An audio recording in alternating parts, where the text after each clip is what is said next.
Agustus tahun 45. Itulah hari kemerdekaan kita, hari merdeka nusa dan bangsa, hari lahirnya bangsa Indonesia. Merdeka, sekali merdeka tetap merdeka, selama hayat masih dikandung badan.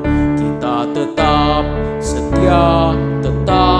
sedia mempertahankan Indonesia. Kita tetap sedia membela negara kita.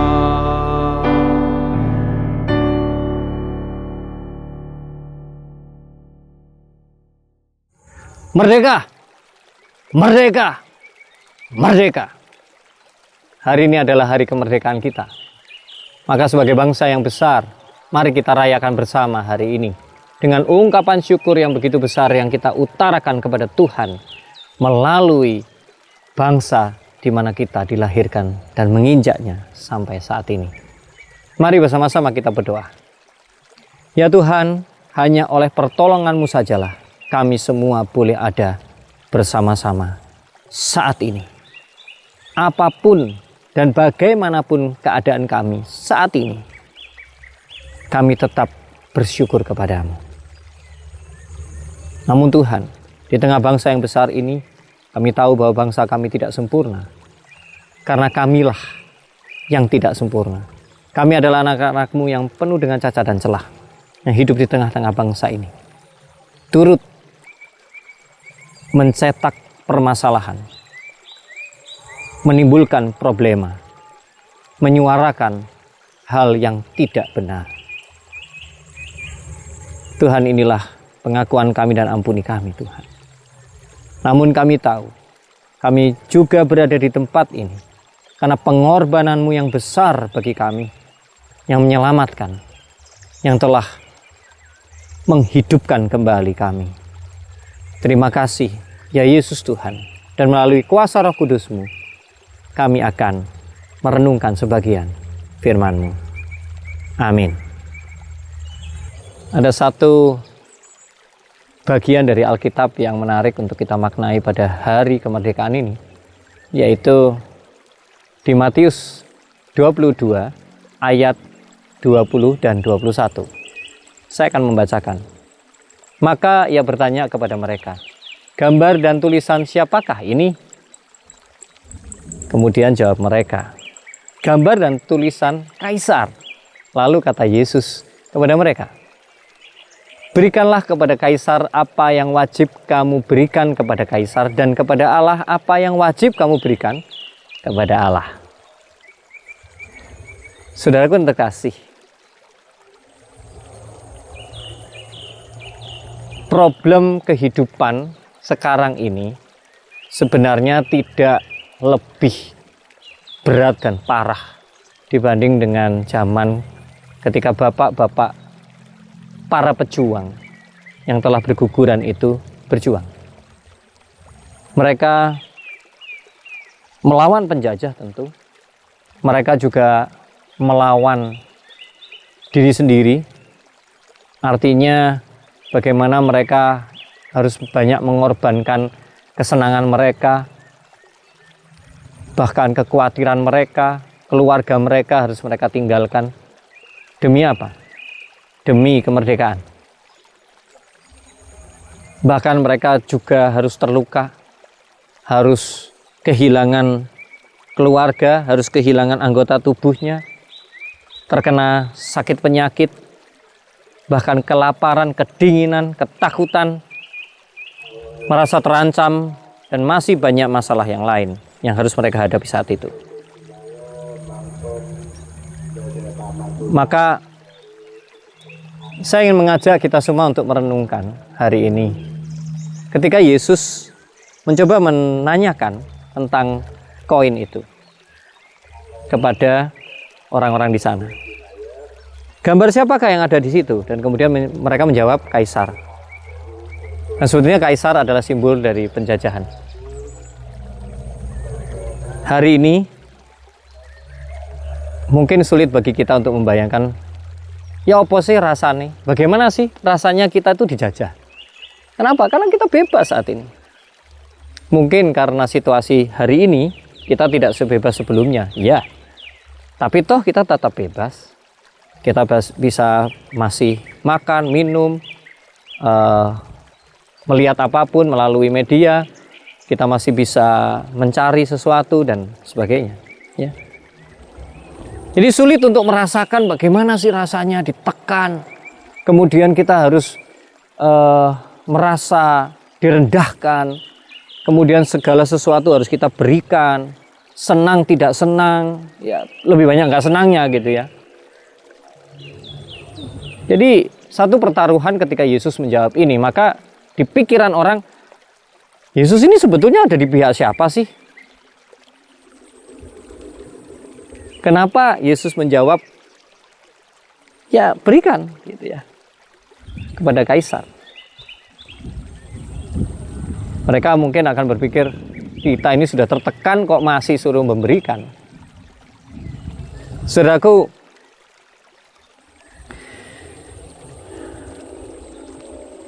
kalau kita mau lebih jujur pada diri kita dan kita mampu merasakan apa yang Yesus katakan saat itu. Yesus sebetulnya tidak ingin menyakiti siapapun, namun memberikan sebuah pencerahan yang luar biasa. Apa itu? Saudara, kalau Anda dijajah dan Anda harus nurut terus, dengan posisi hati yang melawan, memberontak, dan nggak seneng, Anda akan capek, saudara. Jadi perkataan Yesus adalah sebuah jalan keluar yang menarik. Apa itu? Berikan saja. Di situ ada kedamaian, kerelaan. Walaupun Anda diancam-ancam untuk memberi dan sebagainya, Anda terbebas. Terbebas dari apa? Bukan hanya sekedar terbebas dari penjajah itu sendiri, tetapi Anda bebas dari rasa terpaksa. Saudara, kalau hari ini kita semua dalam berperilaku di bangsa ini, kita juga mesti jujur. Anda masih merasa terpaksa atau tidak membayar pajak? Anda masih terpaksa enggak untuk mengikuti peraturan pemerintah? Anda masih terpaksa enggak untuk mengikuti aturan tentang PPKM ini? Apakah Anda merasa terpaksa harus membayar listrik? Apakah Anda merasa jengkel ketika Anda terlambat masang listrik kemudian hanya 2 hari kemudian dicabut? Kalau Anda masih merasa terpaksa, berarti Anda belum menjadi sosok yang merdeka.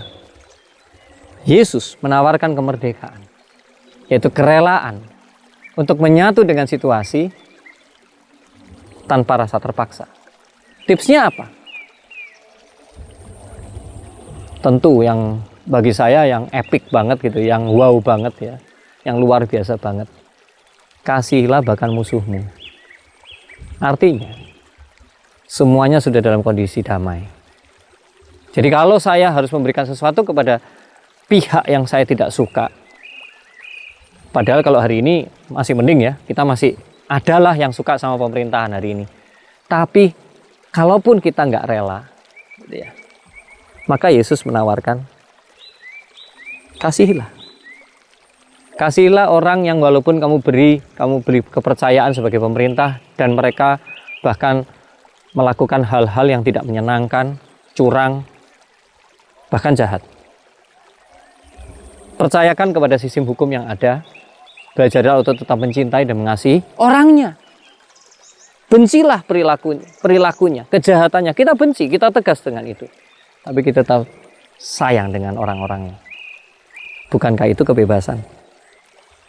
Dan lebih lagi, bicara tentang negeri ini, saya ingin Anda membahas atau menggumulkan, menghayati sendiri-sendiri, masing-masing di dalam hati. Itu begini, saudara. Apakah aku ini benar-benar berhasil mencintai bangsaku. Apa artinya Anda mencintai kalau Anda menolak yang buruk? Bukankah cinta adalah menyayangi mereka yang tidak patut disayangi? Wow, luar biasa. Bukankah Yesus Kristus paling kuat pengajarannya di situ? Jadi kalau yang begitu saja kita sudah bisa melakukan sebuah lompatan ya, dalam hidup ini untuk musuh, maka saya ingin mengajak saudara membayangkan hari ini, misal, maaf Pak Presiden Jokowi adalah teman jalan kita. Konco cedak, teman akrab, kemana-mana, sepedaan bareng, jalan-jalan bareng, duduk ngobrol bareng. Saudara bisa bayangkan? Kalau kita mau amati ya, kita juga punya teman, ya toh. Kalau kita punya teman, kemudian teman kita ada yang ya gak ngawur gitu ya. Teman-teman kita selebor gitu ya, mau-maunya sendiri, enak. Apakah kita juga tidak berteman dengan mereka? Apakah ketika dia sakit kita nggak nolong?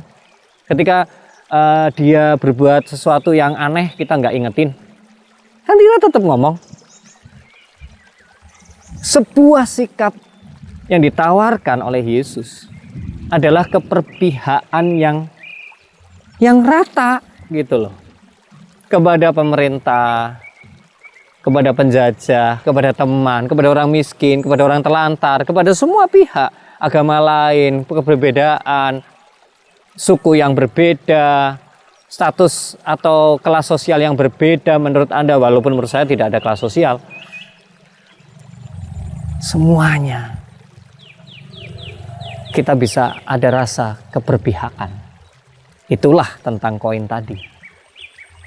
Mari saudara, kita maknai kemerdekaan kita ini. Kenapa dikatakan tangguh? Kenapa kok bisa tumbuh? Kalau Anda amati jargon kemerdekaan ke-76 ini adalah tangguh dan tumbuh. Kenapa kok bisa? Jika kita, apalagi kita adalah anak-anak Tuhan, anak-anak Kristus, maka kitalah yang bisa memberikan sentuhan keberpihakan kepada mereka secara baik. Menegur dikala tidak baik, tetap berteman apapun yang terjadi. Dengan siapa? Dengan siapapun yang ada di bangsa ini. Maka marilah menjadi sosok yang merdeka. Mari bersama-sama kita katakan 3 kali. Merdeka. Bersama-sama. Merdeka. Merdeka. Merdeka. Amin.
Di hari yang luar biasa ini, saya mengajak saudara untuk melakukan doa syafaat yang spesial. Apa itu? Pikirkan satu untuk bangsamu dan doakan itu masing-masing di dalam hati. Mari masing-masing berdoa.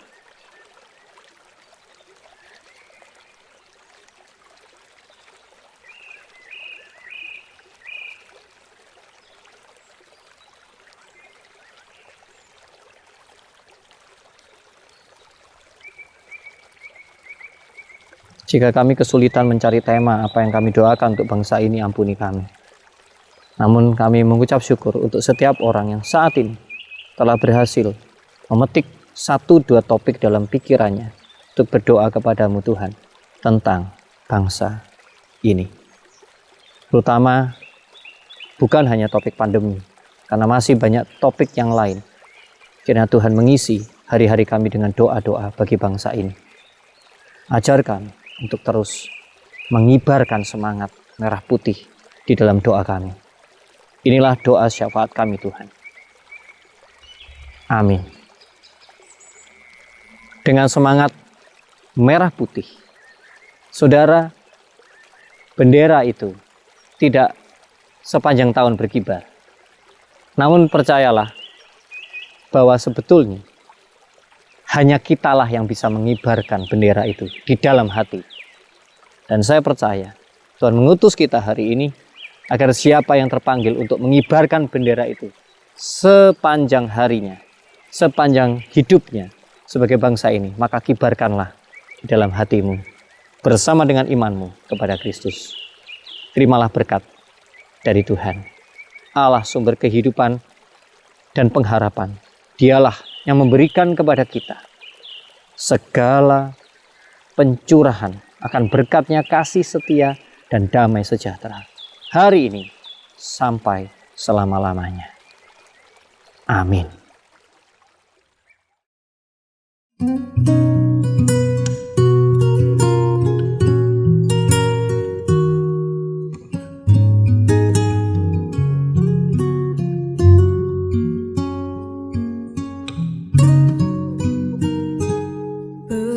Berkibarlah bendera negeriku, berkibarlah engkau di dadaku, tunjukkanlah kepada dunia semangatmu yang panas membara. Daku ingin jiwa raga ini selaraskan keanggunan. Daku ingin jemariku ini menuliskan karismamu.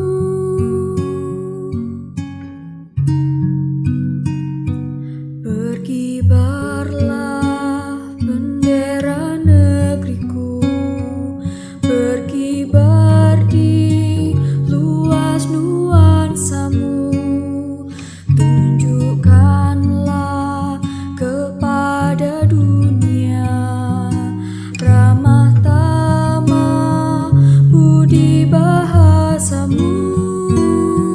Daku ingin kepal tangan ini menunaikan